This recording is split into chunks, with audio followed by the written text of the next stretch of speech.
Hello everyone, welcome to Brain Shocks. मेरा नाम रजत है और इस वीडियो सीरीज में हम कर रहे हैं गेट इंजीनियरिंग मैथ्स के previous year questions all branches. हर वीडियो में हम 5 क्वेश्चंस करते हैं। फिलहाल हमारा टॉपिक चल रहा है सिस्टम ऑफ लीनियर इक्वेशंस। तो फर्स्ट क्वेश्चन है इस वीडियो का, consider the systems each consisting of M linear equations. M equations है, एन वेरिएबल है। If M less than N then all such system have a solution. देखो, अगर m less than n है, ठीक है, इक्वेशंस कम है, variable ज्यादा है, तो हमारे पास इसका दोनों चीज हो सकती है। इसका यूनिक सोल्यूशन कभी नहीं आएगा, या तो इनफाइनाइट आएंगे या फिर नो सोल्यूशन आएगा। But all such system have solution, ये कहना गलत होगा। फॉर एग्जांपल, अगर मान लो x plus Y plus Z is equal to 1 है, और मैं 2x प्लस 2y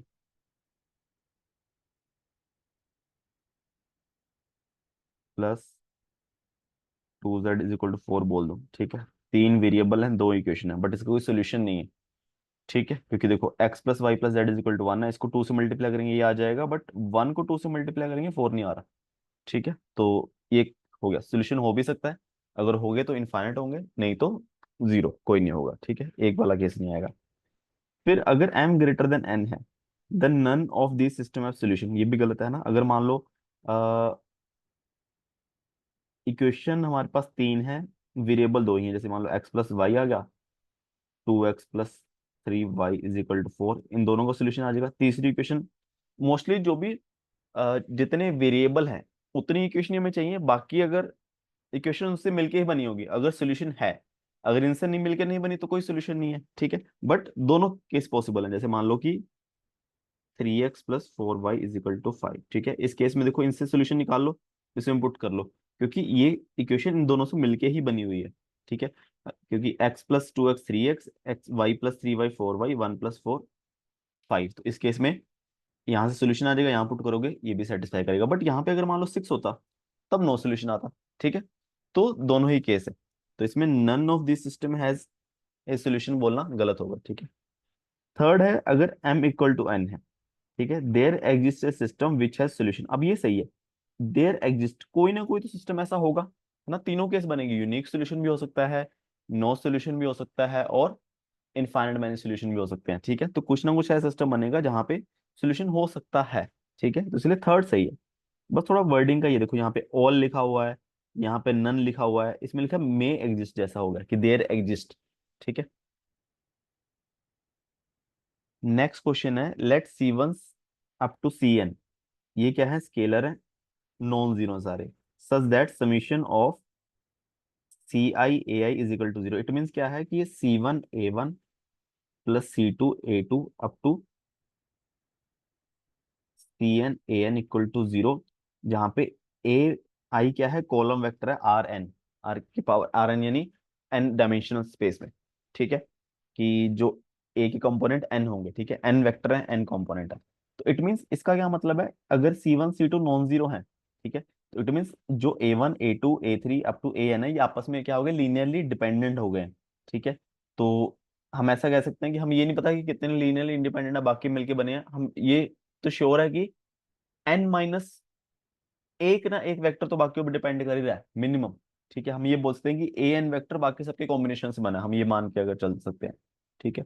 फिर consider the set of linear equation AX is equal to B, where A matrix बनी हमारी A1 से लेके AN तक, B किसके इक्वल है, इन सबके सम के, ठीक है। अगर B वेक्टर जो है सारे A1 A2 A3 के सम से बना है, इट मीन्स ये भी इन सब से क्या हो गया, लीनियरली डिपेंडेंट हो गया ना, सबसे मिलके ही बना है।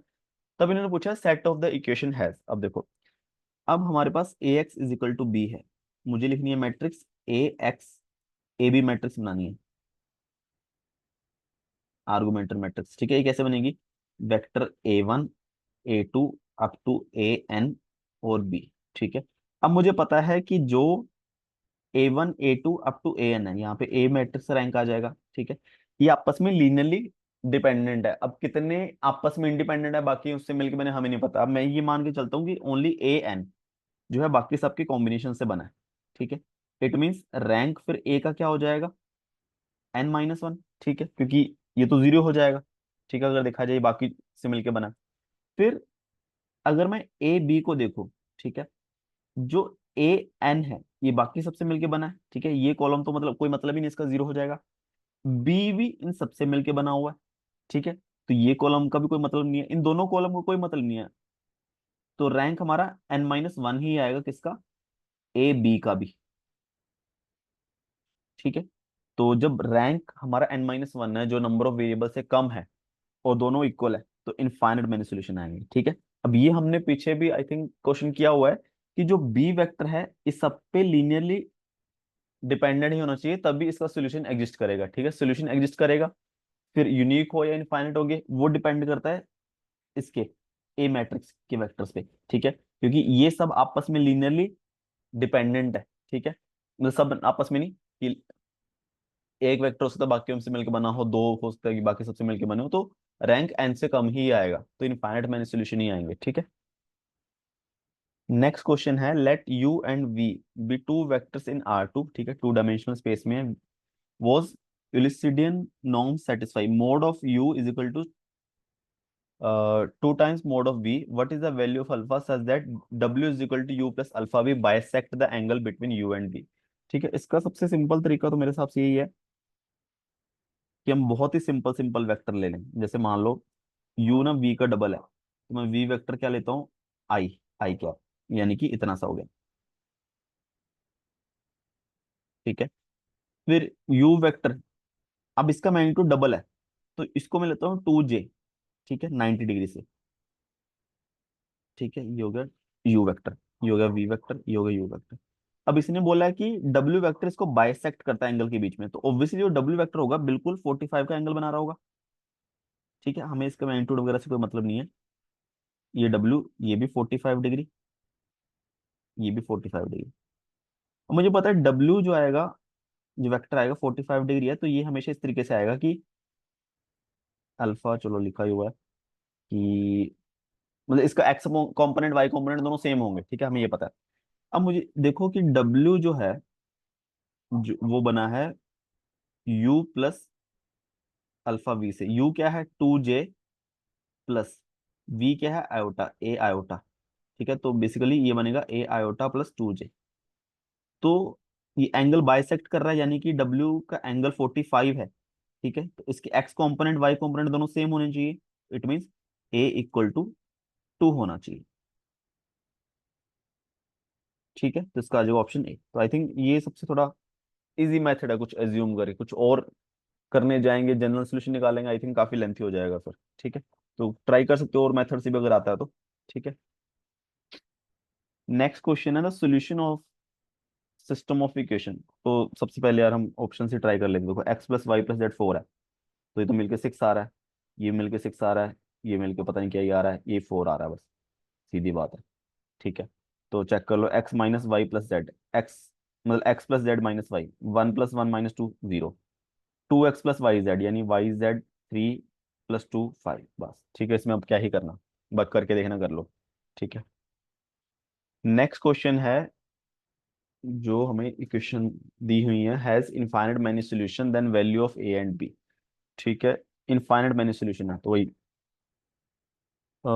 इसको अगर देखोगे आप कि इनफाइनाइट मैनी सॉल्यूशन है, तो तीसरी इसमें से क्या होगा कि कोई दो इक्वेशन से ही तीसरी इक्वेशन बन रही होगी, ठीक है, ताकि हमारे पास एक्चुअल दो इक्वेशन बने, वेरिएबल तीन बन जाए, ठीक है। तो हम कर सकते हैं इसको कि पहले सेकंड इक्वेशन लिख लेता हूँ मैं, 1 1 2 2, फिर 2 - 1 3 2, फिर 5 - 1 a b, ठीक है, तो यहाँ पे R2 पे ऑपरेशन लगाया, R2 - 2 R1, R3 पे लगाया R3 - 5 R1, ठीक है, तो 1 1 2 2 2 से मल्टीप्लाई करेंगे -3, 2 से -1, 2 से करेंगे तो -2, यहाँ पे 0, 5 से मल्टीप्लाई करेंगे तो -6, A - 10, B - 10, ठीक है, तो ये आ गया। अब बेसिकली ये री जीरो होनी चाहिए ना, तो इसका मल्टीपल हो जाएगा ये, है ना, कि इसका 2 से मल्टीप्लाई करेंगे ये रो बन जानी चाहिए, चलो देखते हैं फिर भी, तो R3 पे ऑपरेशन लगाएंगे, R3 - 2R2, ठीक है। 1 1 2 2, 0 - 3 - 1 - 2, ठीक है, 0 0। A - 10, 2 से मल्टीप्लाई करेंगे, -2 -1 is plus A - 8, B - 10 -2 into -2 plus B - 6, ठीक है, ये बन गया। अब देखो ए और बी पे डिपेंड करेगा। इनफाइनाइट मैंने सोल्यूशन के लिए पूरी रो जीरो होनी चाहिए, उसके लिए A 8 के इक्वल आ जाए, B 6 के इक्वल आ जाए बस, ठीक है। तो 8 और 6। अब इसमें अगर यूनिक सोल्यूशन के लिए क्या होना चाहिए, A ≠ 8, ठीक है। यूनिक के लिए क्या होना चाहिए,